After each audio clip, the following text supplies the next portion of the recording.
యాకామించిన సర్వోన్నతుడు ఘనమైన తండ్రికి బతుకు ట్రైనింగ్ కృతజ్ఞత స్థుతులు దీపస్తు యువతకాల సమయంలో ఆరాధనకి చేరవచ్చిన నా సహోదరుని మీ అందరికీ ప్రభువైన యేసుక్రీస్తు పరిశుద్ధ వందనాలండి.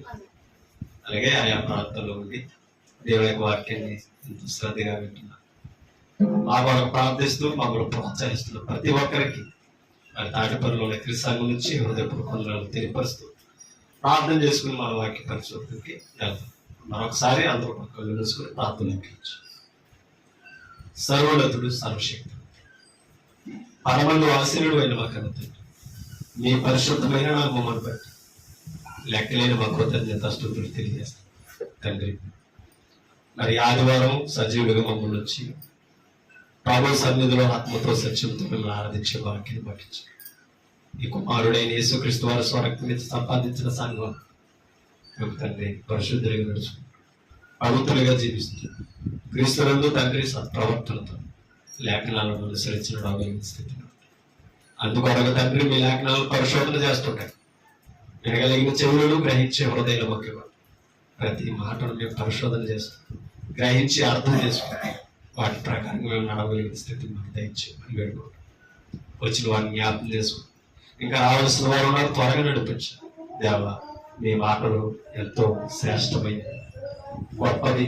వెండి కంటేను, మేలును బంగారము కంటేను, పాలు కంటేను, జుట్టి తినే దారాల కంటేను మధురమైనవి, మరి వెలకట్టలేనివి మీ వాక్యాలు తండ్రి. మరి తండ్రి ఇవి ఏంటినైనా సరే తండ్రి వాక్యాన్ని కొనలేదు. అటువంటి పరిపూర్ణమైన వాక్యాన్ని వాక్యం అనగానే పరలోక సంబంధమైనదని మేము గుర్తించుకునే వాక్యాలు, పరలోక సంబంధమైన జ్ఞానంతో మేము నింపబడడానికి తండ్రి వివేకముతో తెలివితో మీ వాక్యాన్ని మేము పరిశోధన చేయగలిగిన వాక్యాలు, మీ పరిశుద్ధాత్మ సహాయము సహకారం మాకు అందించు.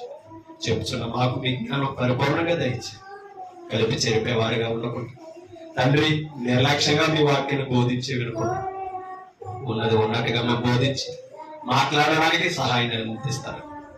మరి మా అందరి ద్వారా మీరే మహిమ ఘనత ప్రభావాలు పొందడం, ప్రతి విధమైన శబ్దాన్ని మాకు దూరపరచు తండ్రి. నిశ్శబ్దంగా మీ వాక్యాన్ని పరిస్థితులు మాకు కల్పించు.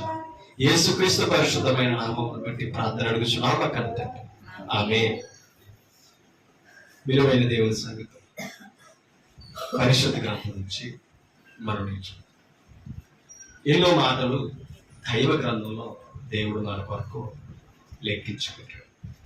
మనం వినే ప్రతి మాట, మనం వినే ప్రతి వచనం మనం ఏం చేయాలంటే దేవుని దగ్గర పరిపూర్ణంగా మనం బలపరచాలి. వాక్యానికి ఒక గొప్పతనం ఏంటంటే మనల్ని దేవుని ఎదుట సంపూర్ణంగా ఉంచాలి. కాబట్టి మరి క్రీస్తులో బాప్తిస్మం పొంది పరిశుద్ధులుగా సంఘంలో ఉన్నందును నిత్యము లేఖనాలు ధ్యానించాలి, నేర్చుకో, గైకోవాలి. వాటి ప్రకారంగా నడవడానికి మనం ప్రయత్నం చేయాలి. వాక్యం మనకి ఇచ్చిన వాక్యం ఇది. అయితే వాక్యంలో కొన్ని నామాలు ఉన్నాయి, కొన్ని నామాలు, కొన్ని పేర్లు ఇచ్చింది కదా. అవి కొన్ని మనం కలిగి ఉండాలి, కొన్ని కలిగి ఉండకుండా ఉండాలి. అది ఈరోజు మనం పరిశీలన చేద్దాం. రాసుకునేవాడు నీ పేరేమి ప్రశ్న అనమాట. నీ పేరేమి? దైవ గ్రంథంలో కొందరికి ఇవ్వబడిన నామములని ప్రశ్న ఇచ్చింది బైబిల్. ఒక మాట మనం చదువుతాం. మొదటిది దీంట్లో దుష్టుడు, మోసగాడనమాట నామం. ఓకే, బైబిల్ ఇచ్చిందే లేదా? దుష్టుడు, దుష్టుడు అనగా మోసగాడనమాట. ఒక వచనం చదువుతాం. మొదటి సమూయేలు గ్రంథంలోనికి మనం 25 అధ్యాయము 25 వచనాన్ని మనం చదువుతాం. మొదటి సమూయేలు గ్రంథము 25 అధ్యాయం 25 వచనం.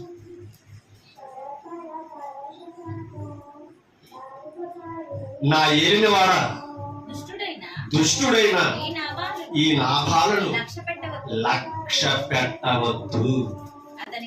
అతని పేరు పేరు దేని సూచిస్తున్నట? అందుకనే దుష్టుడు అనగంటే ఎవరు? మోసగాడు, మోటువాడు, అంటే మొండోడు అన్నమాట. ఎవరినే ఇక్కడ రాజునే లెక్క చేయలేదు. ఎవరు అక్కడ రాజు? దావీదు. దావీదు ఆ నాబాలుని ఆ కుటుంబాన్ని అతని మందని ఎంతగానో కాపాడాడు, సంరక్షించాడు, మేలు చేసిన వ్యక్తి. ఆయనకు ఉపకారం వచ్చినప్పుడు మాట లెక్క చేయలేదట. దేవుడు ఎవడు, దావీదు ఎవడని. ఎందుకంటే ఆయన ఎవరని చెప్పుకున్నాం? ఒకటే దుష్టుడు, రెండు మొండు అనమాట, మోటువాడు. ఓకే, అర్థమైందండి. కాబట్టి ఆయన ఆ రాజుల వారిని ధిక్కరించగానే, దోషులని చెప్పగానే రౌద్రుడై వస్తున్నాడు అనమాట దావీదు. తెలుగుతో నడుచుకుంటుంది భార్య త్రోవలో ఎదురుపడి. అంటే వాళ్ళు రావడం, మళ్ళా నాబాలు యొక్క దోషుడు వినగానే అది యజమానులతో చెప్పాడు, అయ్యా దావీదు రాజులు తన దోషులు వస్తే నాబాలు ఎలా చేశాడని అది వివరించగానే తన భార్య అబిగయీలు అన్నమాట. ఈవిడ ఏం చేసిందంటే తెలివైన జ్ఞానవంతురాలు. అందుకనే దావీదుని ఎదుర్కొని ఆయన కోపాన్ని చల్లార్చడానికి శ్రేష్టమైన బహుమతులు పట్టుకుని వెళ్ళింది. మీకు అర్థమవుతుందా? ఆయన ఎదుట కాళ్ళ మీద పడి సాష్టాంగ నమస్కరించిందట. మీకు అర్థమవుతుందా? ఎవరో అబిగయీలు అని. ఆవిడ ఏమంటుంది తెలుసా? మరలా చదువుతూ, నా ఏలిన వాడా. చూడండి ఆ వినయం, చూడండి. దుష్టుడైనా నా భర్త ఎలాంటి చెప్తుంది. ఎందుకంటే ఎవరిని లెక్క చేయడు కనుక. ఎందుకంటే కొన్ని మొండుతనాలు, మొండు వేషాలన్నీ అందరికంటే ఎక్కువ భార్యగా తెలుస్తాయి. ఉండరు కదండి. మరి ఎందుకని? జీవితాన్ని పంచుకోవడం, అవునే కదా. కానీ తల్లి సహించుకుంటుంది కాబట్టి బయట పెట్టదు. అలాగని ఇవిడ అల్లారు చేస్తుందని కాదు. ఉండరు కదండి. తల్లి దగ్గర భార్యలా ఉన్నామంటే కుదరదు. భార్య బాధ్యత, మనం బాధ్యత కలిగి నడవాలి. తల్లి తన బాధ్యతలు ఉంటుంది, మన బాధ్యత తప్పిన మనసులో పెట్టుకుంటుంది, కొడుకులో పెట్టుకుంటుంది. అన్నట్టు కదా. అయితే ఈయన ప్రవర్తన ఆ రాజుకి వివరిస్తుంది. నా యజమానుడు సామాన్యుడేం కాదండి, ఎలాంటి దుష్టుడు. దుష్టుడు అన్న పేరు బైబిల్ ఎవరికి ఇచ్చింది? అపవాదికి ఇచ్చింది. అంటే ఎవరు లెక్క చేయడు, అసలు దేవుడే లెక్క చేయడు దుష్టుడు అన్నవాడే. అందుకే కాబట్టి సింహాసనం ఆయనకంటే ఉన్నతంగా వేసుకోవాలని అనుకున్నాడు. అలాంటి ప్రణాళికలు ఏర్పరిచేవాడు అనమాట మానవుడు. అదే దుష్టుడు ఆదామ వాళ్ళ దగ్గరకు వచ్చి ఏమన్నాడు? అవ్వ దగ్గరకు వచ్చి, మీరు చావరు, మీరు తినుదినాన్ని ఎలా కనబడతారు? దేవదూతల వల్లే ఉంటారు, దేవుని కంటే గొప్పవారు అవుతారు అన్నారు. కానీ కనువిప్పు అయిపోయింది అనమాట అవ్వకి. అలా కాదు, అలాంటి పొరలోపల పెట్టేవాడు దుష్టుడు. మీకు అర్థమైందా? ఇప్పుడు అందుకని చెప్తుంది, ఈ దుష్టుడైన నాబాలు లక్ష్య పెట్టవద్దు. అతని పేరు అతని గుణమును సూచించుతున్నదే. అతని పేరు నాబాలు, మోటుతనం అతని గుణము. నా ఏలిన వాడు పంపినవారు నాకు కనబడలేదు. కనబడుంటే నేను అలా పంపించకపోదును, అలా జరిగి ఉండకపోదునని ఇప్పుడు ఎవరిని సల్లారుతుంది? రాజు.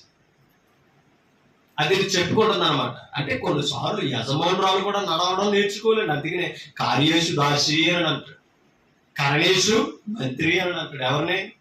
భార్యని. సలహాలు ఇచ్చేటప్పుడు సలహాలు ఇవ్వాలి మంచివి.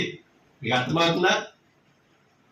చెడు స్త్రీ ఉంది గ్రంథంలో, చెడు సలహాలు ఇవ్వకూడదు. ఎవరావిడి? అమ్మా, చాలా ఘోరమైన స్త్రీ ఉంది యెజబెలు. భర్తకి ఎటువంటి సలహా ఇచ్చింది? నువ్వు చేత కొన్నోళ్ళలాగా చేతులు ముడుచుకుని ఇంట్లో కూర్చుంటున్నావు ఏంటి? నువ్వెవరో? రాజు. అర్థమవుతుందా? ఆడు ద్రాక్ష తోట అమ్మలేదని నువ్వెందుకు ఉన్నావు? కూర్చో ఆగా, నేను తాకిదులు తయారు చేయించేస్తాను, ఇద్దరు అబద్ధ సాక్షులు పెడతాను, ఆ ద్రాక్ష తోట రాయించేస్తాను, నేను చూసుకుంటాను. ఏంటి? వెళ్ళు, సంతోషంగా ఉండు, నువ్వు భయపడక. రాజు మర్చిపోకూడదని నేను ఏం చేస్తాను తెలుసా? ప్రేరేపించి తప్పుడు సాక్షులు పెట్టి. మీకు అర్థమవుతుందా? ఆ ద్రాక్ష తోట పేదవాడి మీద ఏం చేసింది తెలుసా? నేరం మోపించి అతన్ని చంపించి ఆ తోటలో రాయించేసి. ఎవరో? యెజబెలు. మీకు అర్థమవుతుందా? ప్రవక్తలను చంపింది. సామాన్యురాలు ఏమి? అలాంటి దుష్టులు కూడా ఉంటారు. మీకు అర్థమవుతుందా? నాబోతు యొక్క ద్రాక్ష తోటలో నాబోతు ఇవ్వలేదు, నా పెట్రా చేతం, నాకు ఇదే ఉంది తరతరాల నుంచి, నేను ఇవ్వలేను అంటే రాజుగారు కొద్దువండి. మీకు అర్థమవుతుంది. దాన్ని వెలస్తాను అని అన్నాడు. అయినా నేను ఇవ్వలేనంటే చేతకాలంలాగా ఇంటికి వచ్చేసి మూతి ముడిచి కూర్చున్నాడంట. అది సహించలేక భార్య ఏమన్నది, నువ్వు అడుగుడువా మాటక్కలేదు కానీ చేతకాలుడువా? మీకు అర్థమవుతుందా? చేతులు ముడిచి కూర్చున్నావేంటి, మూతి ముడుచుకున్నావేంటి ఆడపిల్లలాగా? మీకు అర్థమవుతుందా? ఏం చేయాలి నువ్వు? రాసం తెచ్చుకుని లేచి నిలబడు. నేను తెల్లారిలాగా ఏం చేస్తున్నా శుద్ధిగా చూపించింది. మరి ఏమైపోయింది? మీకు అర్థమవుతుంది. ఎప్పుడు కూడానండి అధర్మాన్ని అన్యాయాన్ని దేవుడు సహించేవాడు కాదు. అది రాజు అయినా సరే, రాజు భార్య అయినా సరే, ఎవరైనా సరే ధర్మం కాదు. అందుకనే ఇక్కడ భార్య అడ్డుపడుతుంది. నేను నిజంగా ఉంటుంటే నీ దోషలు అలా పంపించకపోతాను, ఇలా జరగకపోతే మాట్లాడతాను. ఓకే, మరొక మాట మీకు చూపిస్తాను. రెండో పాయింట్ సోమరి రాసుకోండి. సామెతల గ్రంథంలోకి వెళ్తాం. సామెతల 6వ అధ్యాయము 6 నుంచి 9 వచ్చినాడు చదువుకో. 6వ అధ్యాయము 6 నుంచి 9 వచ్చినాడు. సోమరి ఎక్కడికి వెళ్ళాలట? సోమరి సీమల యొద్దకు వెళ్ళుము. వాటి నడతలు కనిపెట్టి ఎవరో సోమరి. సోమరి ఎవరో మనిషితో చెప్తున్నాడు. చేతకానుడు అన్నమాట. అంతేనంటారా? బద్ధకస్తుడు. చూద్దాంలే చేద్దాంలే అని అంటాడు అనమాట. మీకు అర్థమవుతుందా? అంటే పెద్దలు చెప్పిన సామెతలు. ఒక్కంట పడుకున్నప్పుడు మా ఆలోచిస్తుందంట. ఏమని? అక్కడికి వెళ్ళిపోదాం, అవిడికి వెళ్ళిపోదాం, ఇచ్చేద్దాం, తినేద్దాం, నిత్యానర్థం అని అనుకుంటుందంట. ఏది? ఒక్క. ఎప్పుడు? పడుకున్నప్పుడు. లేచోడు గురుపుతో కానీ అన్నీ మర్చిపోతుంది. ఏది? కథలు చెప్పిన సామెతలు. అలా మనం ఏం చేస్తాం? పడుకొని ఇచ్చేద్దాం మొత్తం ఇవ్వాలి మామూలుగా ఉండదు. ఇద్దరికల్లా మొత్తం మీ పని అంతా మారిపోతుంది, ఈ ప్రవర్తన అంతా మారిపోతుంది అనేసి పడుకొని ఏం చేస్తాం? ఆలోచిస్తాం. లేచినప్పటికి కంగారు ముందే చేస్తాం. అయ్యా రేపొద్దున చేస్తాం. ఇప్పుడు పని ఉన్నది కదా అలాగే చేస్తాం. సోమరి పనులు ఎలా ఉంటాయి? అందుకని జ్ఞానవంతుడు చెప్తాడు, సోమరి చేను దాటి వెళ్ళగా ముళ్ళ కంచులు గెచ్చపొలం ఒలిసియట. మీకు అర్థమవుతుందా? అందుకని సోమరితో చెప్తాడు, సోమరి ఎక్కడికి వెళ్ళు. అసలే ఆ ప్రాణి ఎంత ఉంటుందండి, కానీ వాటి దగ్గర ఏమున్నదంట? ఇది తెలుసా? వాటి కాలానికి అవి భద్రపరుచుకుంటాయట. వేసవి కాలంలో ఏం చేస్తాయంటే తెలుసా? ఆహారాన్ని సిద్ధపరచుకుని భవిష్యత్తును చూసుకుంటాయంట అవి. ఏవి? ఈ చిన్న చిన్న ఈ చేమలో వీటి ఆహారం ఇవన్నీ ఎలా సంపాదించుకుంటారో, ఎలా కష్టపడతాయో. పిల్లలు టామ్ అండ్ జెర్రీ చిన్నిట్లో చూస్తారు చూసారా? అలా వీటిలో చూస్తున్నప్పుడు అది ఎంత కష్టపడుతుందో మీకు అర్థమవుతుందో. బియ్యించిన 4 చేమలు మోసుకుని వెళ్తాం. అంటే ఇప్పుడు వాటిని ఏం చేసుకుంటాయి? భవిష్యత్తును చూసుకుంటాయి. వాటికి ఉన్న జ్ఞానం అది. ఆహారం ఎప్పుడు సిద్ధపరచుకోవాలో, ఎప్పుడు భద్రపరచుకోవాలో, ఎప్పుడు పని చేయాలో తెలుసుకున్నాయి. వర్షాకాలం వచ్చినప్పుడు గంట లోనే ఉంటే ఏంటండి మనకు ఎలా ఉంటుందా? రేపు చూద్దామని అనుకో. బద్దకస్తుడి పని ఎలా ఉంటుంది అనమాట. అందుకనే నువ్వు ఈ రోజు ఆరోగ్యంగా బలంగా ఉన్నప్పుడు ఏం చేయాలి? నువ్వు పని చేయాలంటే నీకంటే అల్పజీవి పని చేస్తున్న ఒకసారి వెళ్ళి పరిశీలించి జ్ఞానం తెచ్చుకొనేసి సోమరితో మాట్లాడతాడు. సోమరి ఇప్పుడు బతుకంగానే ఉంటాడు. ఒక్కొక్క సోమరు ఉంటాడంటే కలిపితే తిందాం అని అనుకునే వాళ్ళు ఉంటారట. మీకు అర్థమవుతుందా? తన పని తానే చేసుకోలేడట. అలాంటి వారు కూడా ఉంటారు కాబట్టి జాగ్రత్తగా ఉండాలి. మనం అలాంటి సోమరులుగా ఉండకూడదు. ఇందాక నాబాలులాగా దుష్టులా కూడా ఉండకూడదు. ఎలా ఉండాలి? అది గొప్పవారిని గొప్పవారిగానే గౌరవించి విధేయత చూపాలి. మీకు అర్థమవుతుందా? మనం ఎప్పుడు కూడా సోమరిగా కాకుండా బాధ్యత కలిగిన పనివారిలాగా ఎలా ఉండాలి? చురుకుతో పని చేయాలి. మరొక వచ్చిన చెప్తే 26 వచ్చిన కూడా చదువుతాం. దీంట్లో 26 వచ్చు. అమ్మా వేశ్యాసాంగత్యం చేయవాని ఒక్కసారి 26:13 వచ్చిన ఇప్పుడు సార్ 26:13 26:13 వచ్చు. సోమరి దారిలో సింహం ఉన్నదను, వీధిలో ఇప్పుడు ఏం చేస్తాడు చెప్పండి? ఎక్కడికి వెళ్ళాడట? నీకు అర్థమవుతుందా? దారిలో ఏమున్నది అన్నాడట. ఎందుకంటే సింహం గురించి ఎందుకు మాట్లాడాడంటే అప్పుడు పనులన్నీ అరణ్యమే అన్నాడే కదంట, ఎడారిలోనే. అందుకనే సోమరి ఏదైనా పని చేయాలని వెళ్ళాలనుకున్నప్పుడు ఏమంటున్నాడట? దారిలో సింహం ఉన్నదను, వీధిలో సింహం ఉందని. ఇంకేం పని చేస్తాడు చెప్పండి ఒకరు పెట్టుకున్నవాడు? అర్థమవుతుందా? కాబట్టి మనం బతికస్తులుగా ఉండకూడదు, సోమరులుగా ఉండకూడదు. బలం ఉండగానే, తెలివి ఉండగానే అన్నీ మనం బాగున్నప్పుడే ఎలాగైతే కుటుంబాన్ని కష్టపడి అభివృద్ధి చేసుకోవాలనుకుంటున్నామో మనము కూడా ఆరోగ్యంగా బలముతో ప్రాణం ఉన్నప్పుడే మనం యోగ్యమైన దేవుని పని చేయాలి. మన వంతు సహకారం సంఘానికి ఇవ్వాలి. సంఘ ప్రోత్సాహంలో మనం కనపడాలి. బలం అయిపోయాక, ధనం అయిపోయాక, కృంగిపోయాక దేవుడే దిక్కని అర్థం కాదు. అది ఎవరికి ప్రయోజనం ఉండదు, మనకే అంత ప్రయోజనకరంగా కూడా ఉండదు. ఎందుకంటే బలమంతనే దుష్టుడికి వాడేసు, మన ఇష్టం వచ్చినట్టుగా వాడేసు అన్నాడు కదట. అన్నీ అయిపోయాక ఇంకా దేవుడే దిక్కు, దేవుడే చూసుకుంటాడు అనేసి దేవుడి దగ్గరికి అప్పుడు వస్తే ఏం చేయగలరు చెప్పండి? మనం తెలుసుకున్న సంగతులు పక్కన చెప్పగలమా? ఇంకొకరు నడిపించగలమా? ప్రోత్సహించగలమా? ఎందుకంటే ఆ ఓపిక లేదు. ఇంకా మనం నడవడమే కష్టం, మనం ఆరాధనకు రావడమే కష్టంగా ఉంటుంది. అందుకనే మనం బాగున్నప్పుడే, బలం ఉన్నప్పుడే మన లైఫ్లో ఎలా సెటిల్ అవ్వాలని అనుకున్నాము, భక్తిలో కూడా అలాగా స్థిరపడాలి. ఇంకో పదాన్ని మీకు చూపిస్తాను, నిద్రపోతు గురించి. యోన గ్రంథం 1:6. యోన గ్రంథం 1:6.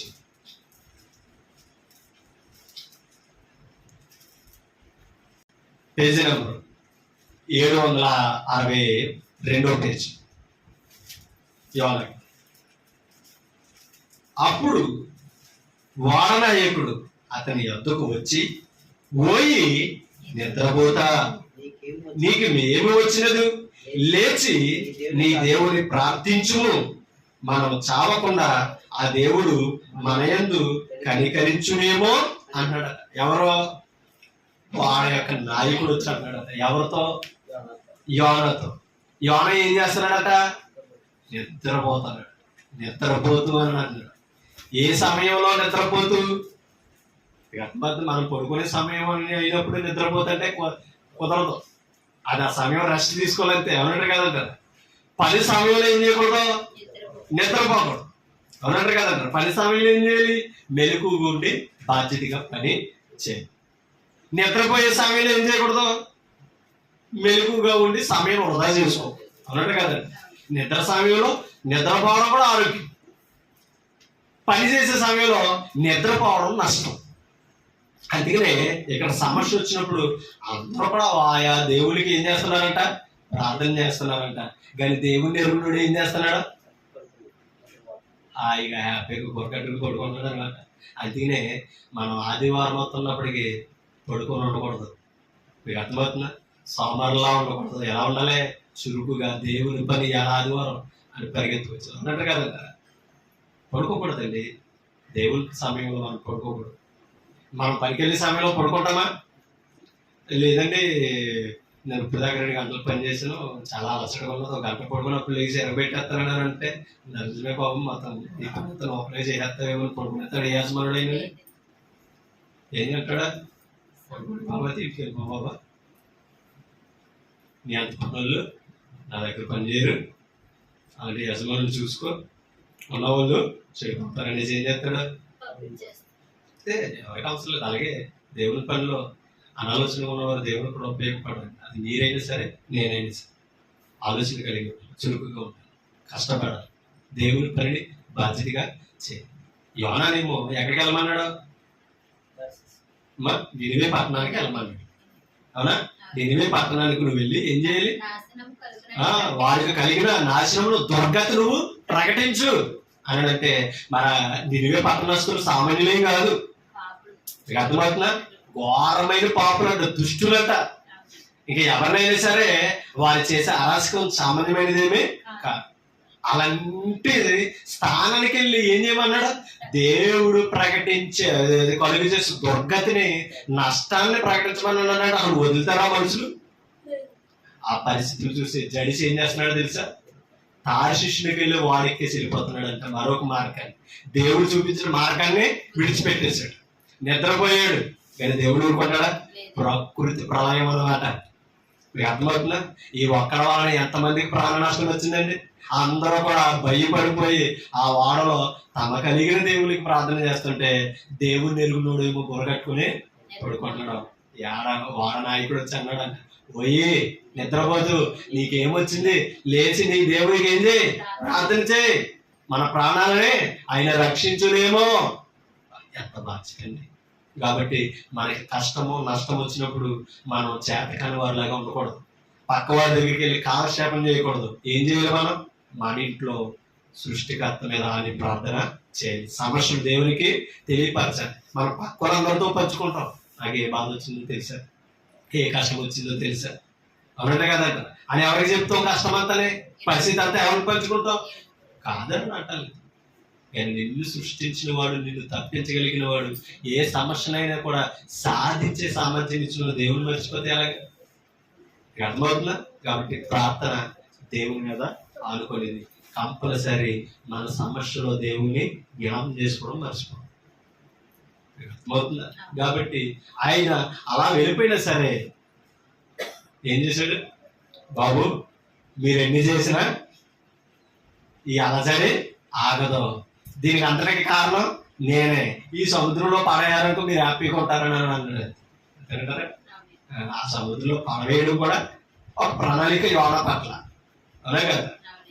తిమింగలం మింగి 3 రోజులు అన్ని భరించి తర్వాత తార్షీషునికి వెళ్ళేవాడిని ఎక్కడికి ఎక్కింది? వెళ్ళి ఆ నినివే పట్టణప్పుడు రేవులో ఎక్కింది. ఏది? అది పశువులతో మాట్లాడతాడు ఎక్కువ దేవుడు. ఎందుకంటే మనుషులు దేవుని మీద తిరుగుబడే పరిస్థితి, మనుషులు దేవుని పని చేయని పరిస్థితి. దేవుని పని మరిచిపోయిన వాడిని ఎక్కడికి నడిపించాలో అక్కడికే ఒక రాణి, మీకు అర్థమవుతుందా? ఒక జలసరం ఏం చేసింది? నడిపించింది. తిమింగలం 3 రోజులు ఆహారం తినకుండా ఉన్నది, అవునంటే కదండి. ఆ మత్స్యము అక్కడికి చేర్చి మొత్తం మీద అర్థమైంది, దేవుడు నన్ను వదలలేదని. వెళ్ళాడు, ప్రకటించాడు. విచిత్రం ఏంటంటే చంపేస్తారనుకున్నవాడు, ఇక బ్రతకనివ్వరని అనుకున్నవారు రాజుతో సహా ఏం చేశారండి? తమకున్న వస్త్రాలు విప్పి గోను బట్ట కట్టుకొని ఏం చేశారు? బూడిదలో కూర్చొని ఉపవాసము ప్రకటించి ఏం చేస్తున్నారు? రాజుతో సహా అందరూ ప్రార్థన చేశారు. దేవుడు వదిలేడా? వారందరిని మార్చాడండి. ఎప్పుడు కూడా సమస్యను తప్పించగల సమర్థుడు దేవుడు. కాబట్టి మనం ఎప్పుడు కూడా మన సమస్యలో పడుకొని ఉంటాం, నిద్రపోతులా ఉండకూడదు. అలాగే దేవుడు మర్చిపోయేవారుగా ఉండకూడదు. ఎప్పుడు కూడా మెలకుగా దేవుని మీద అనుకునేవారుగా అనుకుంటారు. ఓకేనా? మీకు అర్థమవుతుందా? ఆ నిద్రపోతుల గురించి మాట్లాడుతున్నాడు. ఒకసారి మత్తయి సువార్త మరొక పాయింట్, వేషధారి. మత్తయి సువార్త 7:5 మత్తయి సువార్త 7:5 చదువు. 7:5 వేషధారి, మొదట నీ కంటిలో ఉన్న దూలమును ఏం చెప్తున్నాడండి? ఎవరితో చెప్తున్నాడు? ఆ వేషధారులు ఎవరో? తీర్పు తీర్చేవాళ్ళు అనమాట. ఇలా పాపులండి, ఇలా మంచోళ్ళు కాదండి, ఇలా చెడ్డోళ్ళు అండి, ఎదుటి వారు మన మీద నిందేయడం కాదు. మనలో కూడా ఏమున్నాయి? ఆ లోపాలు ఉన్నాయి, అవునండి కదా? ఆ లోపాలు మనం ఉన్నాయి. మనం ఆ లోపాలు చూడం. ఎవరిదన్నా చిన్న క్లూ దొరికిందనుకో ఏం చేస్తాం? తీగి లాగినట్లు లాగుతాం. లాగి ఏం చేస్తాం? అవమానపరచడానికి సార్. దానిని మనసులో గ్రహించిన ప్రభు ఏమంటున్నాడంటే, వేషధారి, మొదట నువ్వేం చేయాలి? నీ కంటులోనున్న అబ్బో ఏమున్నదట మన కంటులో? దూలాన్ని ఎత్తేసుకున్నామంటే అంటే అర్థం ఏంటి? అంత ప్రమాదకరమైన లోపాలు మనలో పెట్టుకుని చిన్ని లోపం అవతలో కనపడగానే ఏం చేస్తున్నాం? నిలబెట్టేసి నిందేసేసి ఏం చేస్తున్నాం? కడిగేస్తున్నాం, అంటే కదా, ఉతికేస్తున్నాం, ఆరేట. అవునే కాదు. ఎందుకంటే ఇశ్రాయేల్ దగ్గర కూడా ఆలోచించింది. ఎందుకంటే ఒక వ్యభిచారి స్త్రీ పట్టబడిగానే ఏం చేశారండి ఇశ్రాయేలు అందరూ? చిన్నవాడు మొదలుకొని ముసలివాడు వరకు అందరూ కూడా రాళ్ళతో చేత పెట్టుకుని తరుగుతున్నారు. అవునే కదా. ఎవరు సొంత ఇల్లు జీవులు విషయం మనకు కనపడదు. ప్రతి ఒక్కరు తరుగుతూ వెళ్తున్నారండి. ఎవరిని? స్త్రీ యేసు మార్గంలో అదొచ్చి ఎంతమంది ఆయన ముందుకు వెళ్ళగానే ఈయన చెప్తుడు అనేసి మళ్ళీ ఆయన చిక్కులో పెడదామని ఏం చేశారంటే, మోషే మాకు ఇచ్చిన ధర్మశాస్త్రమును బట్టి వ్యభిచారం చేయించుండగా పట్టబడిన స్త్రీని ఏం చేయమన్నాడు మోషే? నువ్వేం చెప్తావు? నీకు అర్థమవుతుందా? నువ్వేం చెప్తావు? వద్దు అని అంటే ధర్మశాస్త్రాన్ని మీరుతున్నట్టు. మీకు అర్థమవుతుందా? చెయ్యి అని అన్నారు అనుకో, మీకు అర్థమవుతుంది. చెయ్యి అని అన్నారనుకో చంపేస్తారు. ఆయన అందుకు రాలా. శిక్షలు తప్పించడానికి వచ్చాడు తప్ప శిక్షించడానికి రా. అందుకనే తెలుగుగా ఆయన మాట్లాడు హృదయాలు ఎరిగిన వాడు కనుక ఏమన్నాడంటే, మొదట మీలో ఎవరికే పాపము లేదో వారు మొదటి రాయి అనగానే అందరూ వెనక్కి తిరిగి ఏం చేశారు? సెల్ఫ్ చేసుకున్నారు. తమ హృదయంలోకి తొంగి చూశారు. ఎవరిని చూసుకున్నా సరే అందరిలో ఏముంది? ఎవరి పాప మనకు కనిపించేసింది ఉంటుండగానే ఆయన ఏమన్నాడు? సింపుల్ గా ఆవిడ పాపి అనడం లేదు, మీరు నీతి మంత్రులు కూడా అనలేదు. మీలో పాపము లేని వాడు మొదటే రాయి. ఎంత అద్భుతమైన సన్నివేశం అండి అది. ఆయన తీర్పులు కూడా ఇప్పుడు ఉన్నతంగా ఎవరు కూడా నిలబడలేకపోయారండి. వాడు పట్టుకొచ్చిన రాళ్ళు పాడేసి వెళ్ళిపోయారు. కారణం ఏంటి? అందరిలోనూ లోపం. అందుకని బైబిల్ ఎప్పుడో తెలిసి చెప్పింది, ఏ భేదములు లేదు, అందరూ పాపం చేసి దేవుడు గురించి మహిమను పోగొట్టేసుకుంటుంది. మీలో ఉంది, నాలో మనందరం పాపమే కానీ బ్రతుకు. కానీ గొప్ప విషయం ఏంటంటే, ఆ పాపములను విడిపించగలిగిన వాళ్ళని గురించి విన్నాం. ఆయన అనుసరించు, లేఖనాన్ని గుర్తించు. ఆ బాధలో పడ్డాం కనుక ఇవాళ అందరూ ఉన్న మనల్ని ప్రత్యేకించాడు పాపాలు తగ్గి. అదే కదా. ఇప్పుడు బాప్తిసం పొందాక అందరిలో మనం ఒకటి కాదు, అందరిలో ప్రత్యేకింపబడిన వారమే తప్ప. కానీ అందరిలో మనం ఒకటే అనుకుంటే చాలా పొరపాటు. మనం ప్రత్యేకింపబడిన వారు, అప్పుడు దాకా అపరిశుద్ధులుగా బ్రతికిన వారు, పరిశుద్ధపరచబడిన వారు. పరిశుద్ధుల యొక్క జీవితం ఎంత ఉన్నతంగా ఉంటుందో అదే అపరిశుద్ధుల మధ్య బ్రతికి చూపించాలి. అది నువ్వు పాపివి, నేను పరిశుద్ధుని, నువ్వు చెడువాడివి, నేను గొప్పవాడిని అని మాట్లాడక్కలా. క్రియలే సాక్ష్యం ఇస్తాయి. అన్నట్టు కదంటారా? మన విశ్వాసంలో బలపడుతున్నాం చూసారా, క్రియలు కూడా స్థిరపడాలి. ఎందుకంటే విశ్వాసం మన సహోదరుడికి కనపడాలి, మన క్రియలు సమాజానికి కనపడాలి. అన్నట్టు కదట. కాబట్టి క్రియలు చాలా ప్రభు. అందుకే ఇక్కడ మాట్లాడుతున్నాడు వేషధారి అన్నాడు. అందుకే ప్రభు కూడా మాట్లాడాడు, వేషనైనా క్షమిస్తాడు కానీ వేషధారిని. ఎందుకని? వేష పాపమే చేస్తాడు.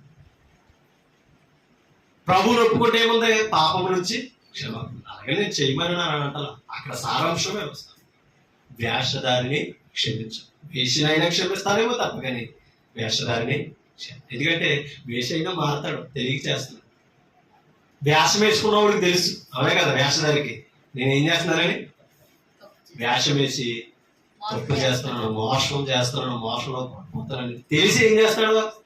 ఎవరు మార్చగలరు ఇలాంటి? అన్నట్టు కదండి, ఎవరో మార్చ. కాబట్టి మోసపోగుడి దేవుడు విక్రింప మన శాస్త్రులతో దేవుడికి అవమానం ఊరుకోండి. కాబట్టి అందుకనే ఆ వేషధారులు ఎప్పుడూ దేవుడి దగ్గర వేషంతో పని లేదండి. యథార్థంగా బ్రతకాలి. మనం ఎలా ఉన్నామో అలాగే బ్రతకాలి. అంతే తప్పని వేషం వేసుకున్నాం అనుకోండి, వేషధారులుగా ఉన్నాం అనుకోండి, దేవుడు క్షమించేవాడు. మనమే మోసం చేసుకుంటాం. అదే మనం అర్థం చేసుకోవాలి. అలా వేషాలు వేసుకున్న వాళ్ళందరూ తప్పుకుంటూ వచ్చారు, మోసాలు బయటించారు. అవునట్టు కదా. యాక్చువల్ చెప్పాలంటే మరి ఆవిడతో పాటు వ్యభిచారం చేసినోడు కూడా రావాలి కదా. ఆయన వదిలేసాడు. ఆ సమాజం ఆయన వదిలేసి ఎవరు పట్టుకున్నారో ఆవిడ పట్టుకున్నారు. మరి న్యాయంగా రావడానికి ఇద్దరు రావాలి కదా. కాబట్టి ఆయన అదే చెప్పాడు, వేరే లేకపోతే ఆ వ్యభిచారాలు ఈ ఊరిలోనూ ఒకరిలో. కాబట్టి అందరమో పాపమని చెప్పిన బైబిల్ ఇంకేం తిరగలే, పాపల మంది తేల్చేది కదా, ఎలా బ్రతికినా పర్లేదే అని అనుకోవడానికి కాదా మాట చెప్పింది. అసలు భూమి మీద మనల్ని నీతిమంతులకి తీర్చడానికి ఎవరో అందరిలోనే ఏముంది? పాప భేదం ఉందా? అది ఆదామును పోలి క్రమపత్రికలు చెప్తాడు, అందరూ పాపము చేస్తున్నారు, పాపం అందరి మీద ప్రభుత్వం చేస్తున్నారని అన్నాడు. కానీ పాపము చెయ్యలేని వాడు అక్కడే ఉన్నాడు శరీరంతో ఈ భూమి మీద బ్రతికిన వాడు, ఆయన యేసుక్రీస్తునే నరుడు. అర్థమవుతుందా? ఆయన నరరూపిగా శరీరాన్ని దాచి వచ్చిన మళ్ళా టెంప్ట్ అయిన వాడు కాదు, మళ్ళా పాపానికి లొంగిపోయిన వాడు కాదు, పాపం నుంచి విమోచించిన వాడు యేసుక్రీస్తు ఒక్కడే.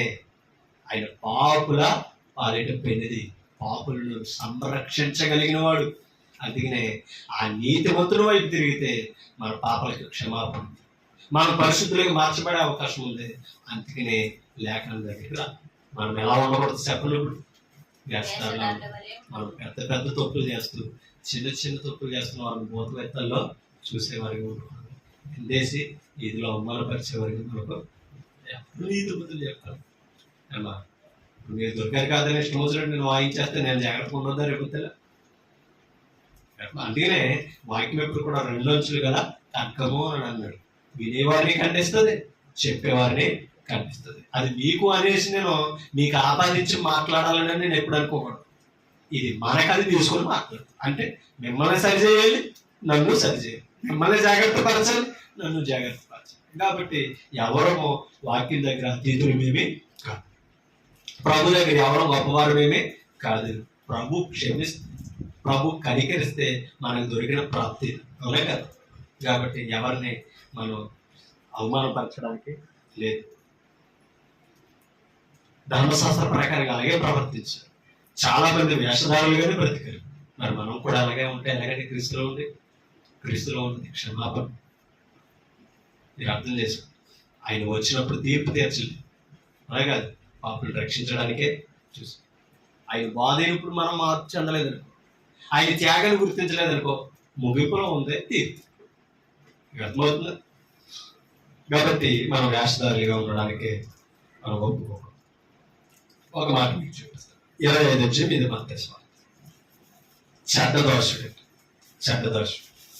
మరొక వాక్యం ఏంటంటే చెడ్డదోషుడు. 25 వచ్చి అధ్యాయం 25 వచ్చి చదువుతాం. మత్తయి 25 నుంచి 30 వచ్చి. గనుక నేను భయపడి వెళ్ళి నీ తలంతును భూమిలో దాచిపెట్టి తినని, ఇదిగో నీది నీవు తీసుకున్నామని చెప్పాడట. ఎవరో చెడ్డదర్శి. అవునా? యేసు ప్రభు ఉపమానం, ఒకరికి 5 తలంతులు ఇచ్చాడు, ఒకరికి 2 తలంతులు ఇచ్చాడు, ఒకరు తలంతే. అవునా? 5 తలంతులు ఇచ్చిన వాడు ఏం చేశాడట?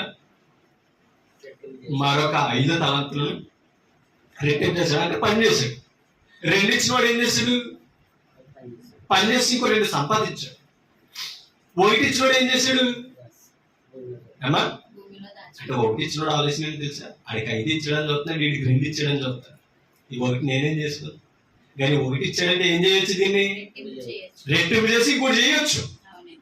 అవునండి కదా? కానీ మనకు కూడా ఇప్పుడు ఎలా ఉంటుంది? మనం ఎలా బాగుపడాలో చూడం, పక్కన ఎలా బాగుపడుతుందో చూద్దాం. అవునా? కాబట్టి మనం ఇప్పుడు ఆలోచించుకోవాలి. ఈ చెడ్డదోషుడు ఏం చేశాడంటే, ఆయనకి 5 ఇస్తాడా, వీడికి 2 ఇస్తాడా, నాకు 1 ఇస్తాడా? ఈయన బుద్ధి చెప్తామని అనుకుని ఏం చేశాడట? ఆ తలంతును పట్టుకెళ్ళి భూమిలో దాచిపెట్టి యజమానుడు రాగానే నిలబెట్టి అడిగేద్దామని అనుకుని ఏం చేశాడంట? యజమానుడు వచ్చేదాకా దాచిపెట్టి వచ్చాక పిలిచాడండి, ముగ్గురిని పిలిచాడు. 5 తలాంతులు ఇచ్చిన వాడిని ఏం చేశాడండి? నువ్వేమి చేసావని అంటే, ఇదిగో మరొక 5 నీకు సంపాదించానని అంటే, బలా మంచి దోషుడా, నువ్వు మరొక 5 పట్టణాల మీద నువ్వు నమ్మకంగా ఉన్నావు అని అనేసి మరొక 5 పట్టణాలు ఇస్తానని ఏం చేశాడండి? ఆశీర్వదించాడే లేదా? మంచి దోషుడు లక్ష్యం. అయితే 2 ఇచ్చిన వాడిని పిలిచాడు, ఇంకో 2 చేశాను కానీ ఏమన్నాడు? బలా మంచి దోషుడా, నువ్వు నేను ఇచ్చి కొంచెంలో నమ్మకంగా ఉన్నా గనక నిన్ను అనేక పట్టణముల మీద అధికారిని నియమిస్తున్నానని నియమించాడు. ఇప్పుడు ఆ 1 ఇచ్చిన వాడిని పిలిచాడట, ఒకడు అంటున్నాడట ఏమని?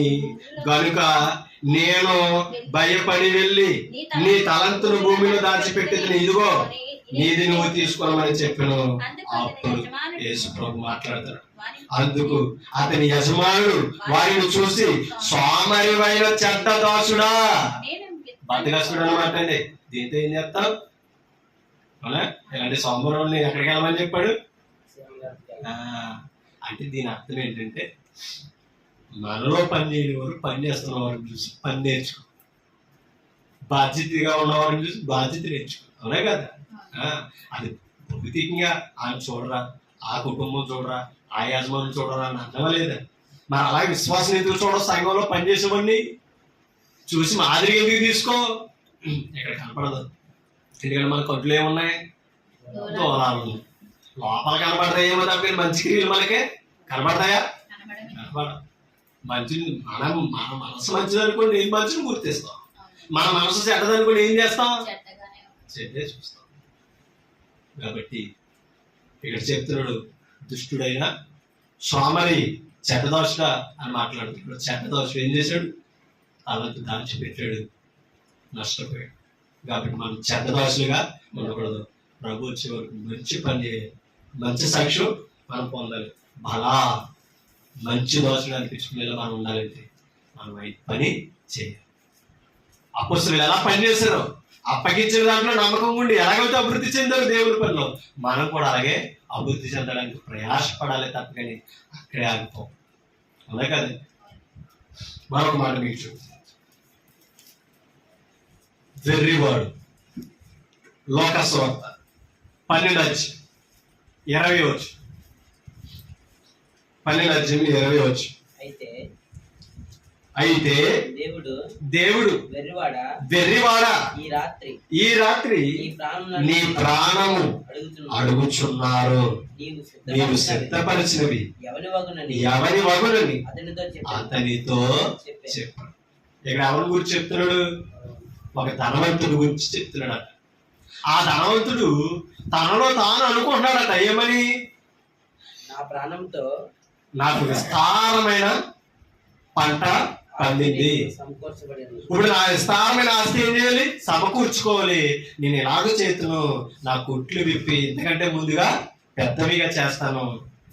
అనేక సంవత్సరములకు పట్టణంతా సమృద్ధికరమైన ఆస్తి సమకూర్చబడి ఉన్నది కాబట్టి అంటాడట, నా ప్రాణమా తినుము, త్రాగుము, సుఖించుము, సంతోషించుము చెప్పుకుందని అనుకున్నారట. ఎవరితో? తన ప్రాణంతో. నా కొట్లు అన్నప్పుడు మాట్లాడలేదు దేవుడు, నా ఆస్తి అన్నప్పుడు మాట్లాడలేదు దేవుడు, నా ప్రాణం అనగానే దేవుడు కౌంట్ ఇచ్చాడు అన్నమాట.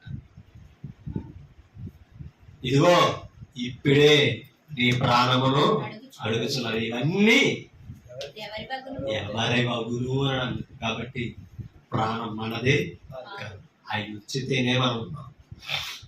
ఎప్పుడు మర్చిపోకూడదు.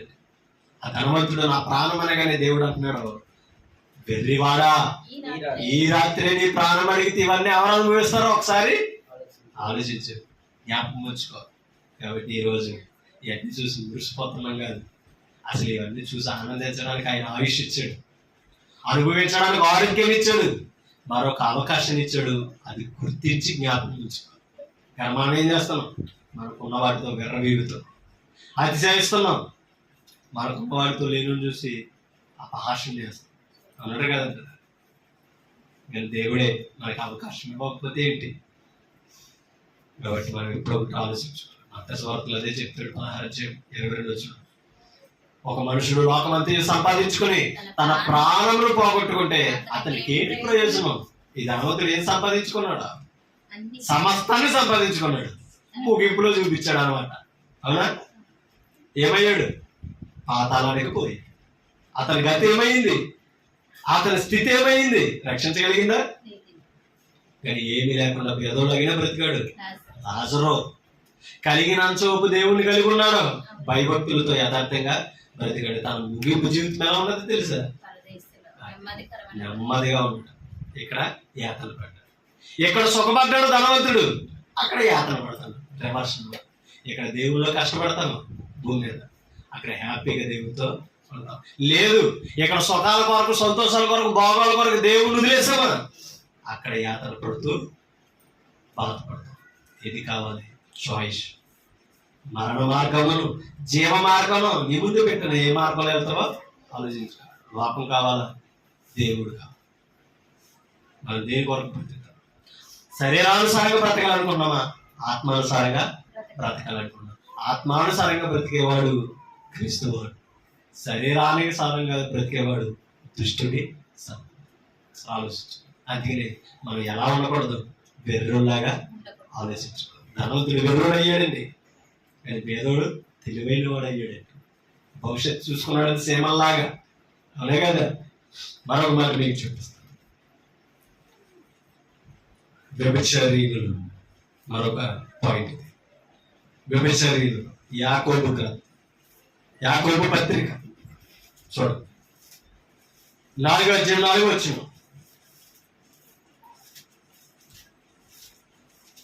4:4 వ్యభిచారీలు అలా ఈ లోక స్నేహము దేవునితో వైరమని మీరెరుగరా. కాబట్టి ఎవరి లోకముతో స్నేహము చేయబడును వాడు దేవునికి ఏమవుతున్నాడు. అందుకని మనం ఏం చేయకూడదు, లోకంతో స్నేహం చేయకూడదు. అంటే లోకాన్ని ఏం చేయకూడదు, ప్రేమించకూడదు. లోకాన్ని ఏం చేయకూడదు, అనుసరించకూడదు. ఎందుకంటే లోకాన్ని అనుసరించకూడదు, దేవునికి ఏమవుతున్నాడు, శత్రువు అయిపోతున్నాడు. అది దేవుడిని ప్రేమించాము, దేవుడితో సహవాసం కలిగి ఉన్నాం అనుకోండి, ఎవరు శత్రువు అవుతారు? ఇప్పుడు మనకి దుష్టుడి శత్రువు.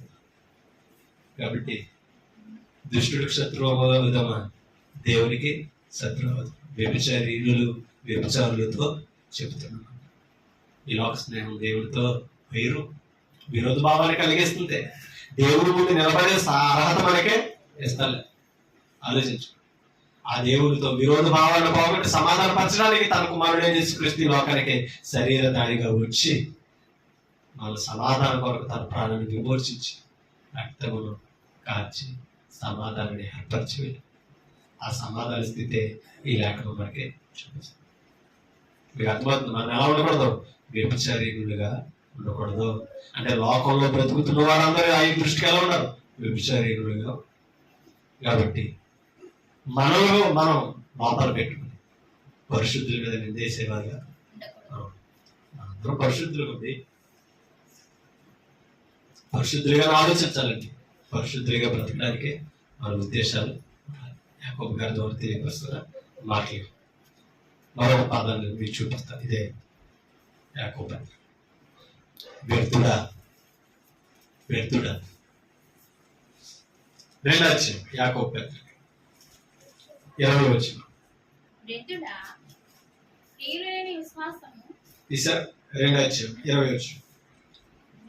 వ్యర్థుడా క్రియలు లేని విశ్వాసము నిష్ఫలమైనదని. మనం ఎలా ఉండకూడదు, ఆ వ్యర్థులు అవుతాం అన్నమాట. ఏ విశ్వాసంతో ఉంటే, క్రియలు లేని విశ్వాసం. క్రియలు లేని విశ్వాసం మొత్తమైన పైవచనంలోనే మాట్లాడు. అంటే విశ్వాసం ఉండాలి, క్రియలు ఉండాలి. అంటే విశ్వాసము ఎలాంటిదో, విశ్వాసం కలిగి ఉన్నాము లేదు రుచిపరిచేది ఏది తెలుసా, క్రియ. నేను పరిశుద్ధులను లోకానికి ఎలా చూపించగలను? మీకు అర్థమవుతుందా? భక్తితో చూపించగలమా? లేదు. దేనితో చూపించగలం? పని. అంటే క్రియలు, పని చేసి చూపించాలి. తప్పని దేవుని దగ్గర కూర్చుంటే కనపడేది కాదు. దేవుని దగ్గర కూర్చొని నేర్చుకోవాలి, సమాజంలో బ్రతికి చూపించాలి. అందుకనే క్రియలు లేని విశ్వాసం ఎవరైతే కలిగి ఉన్నారు, క్రియలు అయితే ఎవరైతే చేస్తలేదో వారు ఎలా ఉన్నారు తెలుసా, వ్యర్థులు. నిష్ఫలం అంటే అర్థం ఏంటండి? ఏమీ ప్రయోజనం లేదు, ఏమీ ఇటు మనకి లేదు, అటు దేవునికి లేదు. ఏం లేకపోతే క్రియలు లేకుండా ఒట్టిగా ఉంటే విశ్వాసం అది మృతము, వ్యర్థం. ఓకేనా? అది మనం తెలుసుకున్న వారాలే పరిశుద్ధులు. మనం పదాలు మీకు చూపిస్తాం. అంటే మనం ఆలోచించాలి, ఇప్పుడు దాకా మనం వివరించుకున్న లక్షణాలు మనలో ఉన్నాయా? ఉన్నట్టు కదా. ఇవి మనలో ఉన్నాయనుకోండి, విసర్జించాలి. విసర్జించితేనే మనకు ఆయన దగ్గర స్థానం. ఎందుకంటే ఆయన ఒక మాట మీకు చూపిస్తారు. మత్తయి సువార్త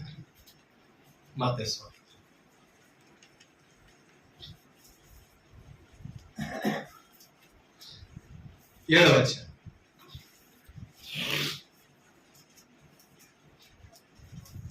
తీసారా? 17వ వచనం సార్. అలాగుననే ప్రతి మంచి చెట్టు మంచి ఫలములు ఫలించును. మంచి చెట్టు ఏం చేయాలి? మంచి ఫలాలనే ఫలిస్తుంది. పనికిమాలిన చెట్టు ఏ చెట్టు ఉన్నదట? పనికి మాలిన చెట్టు. కాని ఫలములు అంటే అర్థం ఏంటి? కాని ఫలాలు అంటే ఏంటి? పనికి రాని, ఎవరికి ఉపయోగం ఉండదు. మీకు అర్థమవుతుందా? పనికి రాని ఫలాలు ఫలిస్తుంది. ఏది? పనికి మాలిన చెట్టు. మంచి చెట్టు ఏం చేస్తుంది? మంచి ఫలము. ఇప్పుడు క్రీస్తులో మనం ఏం చేయాలి? మంచి ఫలాలు ఫలించాలి. మంచి ఫలాలు ఫలించాలంటే ఏం చేయమన్నాడు? విశ్వాసంతో పాటు క్రియలు కూడా సంపాదించుకో అన్నాడు. లేకపోతే మన విశ్వాసం ఏమవుతుంది? వ్యర్థమవుతుంది. ఫలము లేకుండా నిష్ఫలము అవుతుంది. అంటే ఇప్పుడు నిష్ఫలం అయ్యేలా మనం ఉన్నామంటే ఏ చెట్టులాగా ఉన్నా? నేనన్న పదం కాదు, అది మీరైనా సరే నేనైనా సరే బైబిల్ చెప్తుంది. పనికి వచ్చే చెట్టుగా ఉన్నామా? పనికి మాలిన చెట్టుగా ఉన్నామా? పనికి మాలిన చెట్టుగా ఉండి ఫలాలు ఫలిస్తలేదు అనుకోండి, ఈ బాప్తిస్మం ఏమన్నాడు? ఇదిగో గొడ్డలి చెట్టు వేరున ఉంచబడి ఉన్నది. యజమానుడు వచ్చి ఏం చేస్తాడంట? కట్ చేసేసి ఏం చేస్తాడు? పట్టుకెళ్ళి ఇంట్లో కట్ పెట్టుకుంటాడా? కట్ చేసి అగ్నిలో పారవేస్తాడు. ఎందుకని? ఫలం ఫలిస్తలేదు. ఫలం ఫలించిన చెట్టు ఎవరిని అడిగిస్తారు చెప్పండి? ఇప్పుడు మన దొడ్లో వేసుకున్నదైనా, మన ఇంటి ముందు చెట్టు అయినా, అది ఫలాలు ఫలించడానికి సిద్ధంగా ఉన్నదనుకో, పూతతో ఉందనుకో, ఎవరన్నా ఆకులు దూచుతుంటే, ఆకులు తెప్పుతుంటే, రెమ్మలు ఎగదేస్తుంటే మళ్ళీ కొడతాడు అనుకుంటున్నా, మంచి పని చేస్తున్నాడు అని అనుకున్నావా? ఏం చేస్తాం లేకుండా ఖండిస్తాం. అంత మంచి చెట్టు నువ్వు ఎందుకు అలా పాడు చేస్తున్నావు? దానిలో ఉన్న పూత కనపడతలేదా? ఫలాలు నీకు కనపడతలేదా? అవునా కదా? నిజంగా అది అలా కాపాడుతూ అదే ఫలాలు ఫలించడానికి ఆకులు కోసినప్పుడు ఏం చేస్తాడు రేపు పొద్దున్న? ఆ అవకాశం ఇవ్వాలి కదా. అంటే ఇప్పుడు మీకు అర్థమవుతుందా? మళ్ళీ ఎందుకు ఎక్కువ ఉంచుతున్నాడో తెలుసా? ఇప్పటికైనా మంచి ఫలాలు మంచి పదార్థాలతో నింపబడతాము కాబట్టి మనలో వాక్యం అనే మంచి విత్తనం ఉంటే వాక్యం అనే ఫలాలే. ఎందుకంటే అవునా కదా? ఇప్పుడు మంచి విత్తనం ఏది? వాక్యం కాదా? వాక్యంతో మనం నాటబడిన చెట్లము కాదా? ఇప్పుడు మనం ఎలా ఫలించాలి? మంచి ఫలాలు ఫలించాలి. యజమానుడు అవి కోరేలా ఉండాలి తప్ప చెడ్డ ఫలాలు మనం ఫలించకూడదు. ఆలోచించాలి. కింద చదువు. పనికి మాలిన చెట్టు కాని ఫలములు ఫలించును. 18 వచ్చు. మంచి చెట్టు కాని ఫలములు ఫలింపనేరదు. అంటే పరిశుద్ధుడు ఎప్పుడు దుష్టుడుగా బ్రతకడో. ఒకటే, ఎలా ఉన్నాడు దుష్టుడు? పరిశుద్ధుడు ఎలా ఉన్నాడు చెప్పాడు? దుష్టుడు మోటువాడు నా వల్ల బ్రతకడు. 2 సోమర్లా బ్రతకడు. చీమల్లాగా ఏం చేస్తాడు? తెలివితో జ్ఞానంతో భవిష్యత్తును స్థిరపరచు. అలాగే కదా. ఇంకో పాయింట్ ఏంటి? వేషధారణ వేయడు, మోసం చేయడు, మోసపోవడం. అన్నట్టు కదా. యథార్థపరుడుగానే ఉంటాడు పరిశుద్ధుడుకున్న లక్షణం. చెడ్డదోషుడు. అవునే కదా. చెడ్డదోషుడు ఎలా ఉన్నాడు? తనకిచ్చిన తలంతులు దాచిపెట్టుకుంటున్నాడు. అవునా? పని చేసి అభివృద్ధి చేసుకోవడం లేదు. అవునే కదా. మనం ఎలా ఉండాలి? మంచి దాసుడిగా ఉండాలి. మనం అభివృద్ధి చెందాలి. బలా మంచి దోషుడా అని యజమానుడు మెచ్చుకునేలా నడవాలి. తెంగరోళ్ళ ప్రవర్తించకూడదు. ఎలా ఆలోచించాలి? తెలివైన వారిగానే ఆలోచించాలి. తెంగరోళ్ళలాగా ఆలోచించకూడదు. వెర్రోడు అంటే ఎవరు? తెంగరోడు. ఏం చేస్తాడో తెలియదు. అవునండి కదండి. అటండి ఎల్లుడికి చేతిలో వాడు వజ్రం పెడితే ఏం చేస్తాడంట? గెట్లా ఎత్తాడు రాయలాగా. ఎందుకని? ఇది వజ్రం, దీన్ని కాపాడుకోవాలని తెలివైనోడికి ఇస్తే దాన్ని దాచిపెడతాడో, సమయ అనుకూలతలో ఎలా ఖర్చు పెట్టాలో, పని జరిగించాలో. అలాగా మనం దేవుడికి పనికి వచ్చేవారుగా ఉండాలి తప్ప వెర్రోలాగా ప్రాణాలు తీసుకునే పరిస్థితికి రాకూడదు. ఇంకో పదం అంటే మనం ఎలా ఉండాలి? పరిశుద్ధులుగానే బ్రతకాలి. పాపం చేసేవారుగా ఉండాలి. పాపం నుంచి విమోచింపబడిన వారు పాపాన్ని మనం ఏం చేయాలి? ద్వేషించాలి, విసర్జించాలి.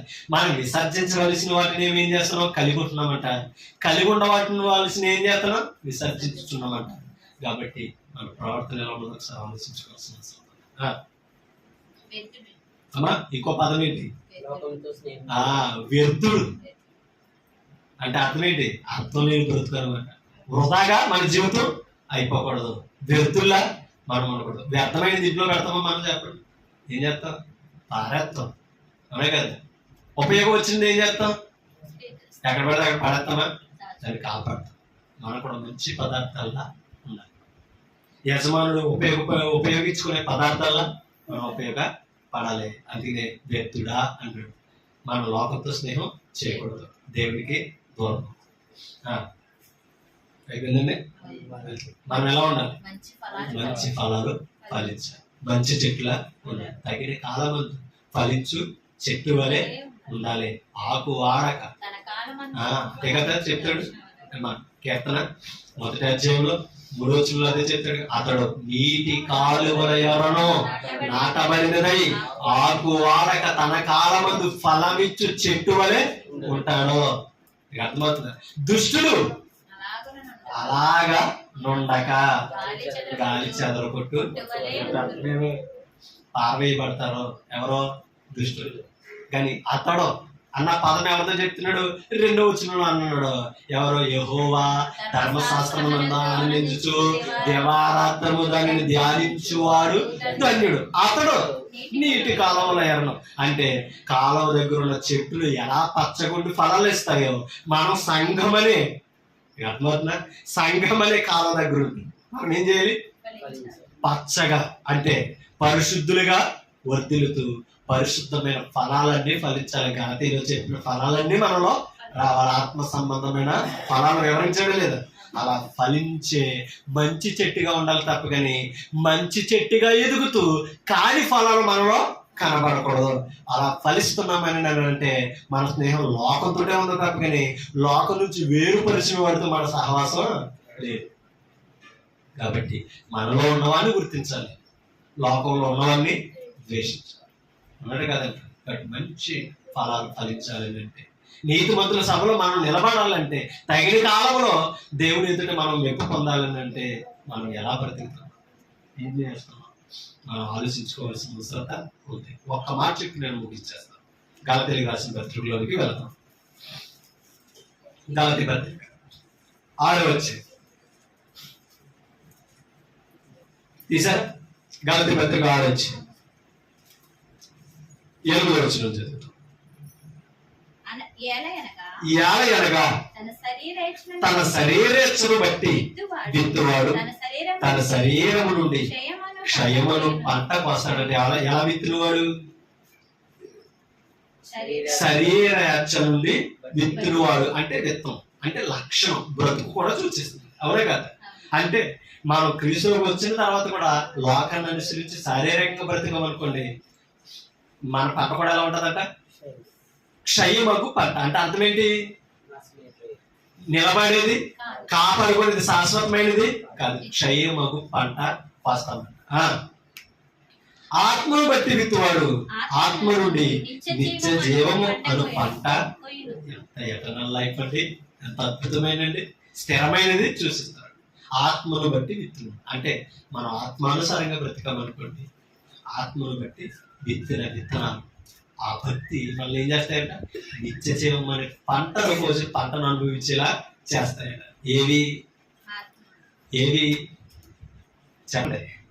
ఆత్మను బట్టి ఎత్తుకోవడానికి నేను ఆత్మసరంగా నడుచుకోలేడి అప్పుడు మీరు శరీరేచ్చను నెరవేర్చరు. ఎంత అద్భుతమైన పదాలండి. ఎందుకంటే శరీర సంబంధమైన మనసు మరణము, ఆత్మానుసారమైన మనసు జీవము, సమాధానం అని రోమపత్రికలో చెప్తున్నాడు. ఆత్మానుసారంగా ఉన్నామా, శరీరానుసారంగా బ్రతికుతాం. ఎలా బ్రతుకుతాం? శరీరం అనే క్షయమగు పంటకు వస్తామా, ఆత్మను బట్టి అక్షయమనే పంటకు వస్తామా, నిత్య జీవానికి యోగ్యులుగా బ్రతుకుతాం. కాబట్టి ఇప్పుడు దాకా మనం చెప్పుకున్న విషయాలు, ఆ నామములు, బైబిల్ సంబోధించిన ఆ పేర్లు ఒకవేళ లక్షణాలు మనలో ఉంటే మనం ఏం చేసుకోవాలి? ఇప్పుడు ఈ వాక్యాన్ని బట్టి విసర్జించుకుంటూ అవి లేకుండా మనం వాక్యం ఏమి కలిగి ఉండాలని అని అన్నదో అవి కలిగి ఉండడానికే మనం బ్రతకాలండి. నన్ను నేను హెచ్చరించుకుంటూ మిమ్మల్ని హెచ్చరిస్తూ ఓపిక మీ అందరికీ హృదయపూర్వక వందనాలు తెలియజేస్తూ మాట్లాడుతూ ముగిస్తున్నాను. Thank you. ఏం కలిగి ఉండాలో మరొక ఆదివారం మీకు వివరిస్తాను. ఏం కలిగి ఉండకూడదో నేర్చుకున్నాం.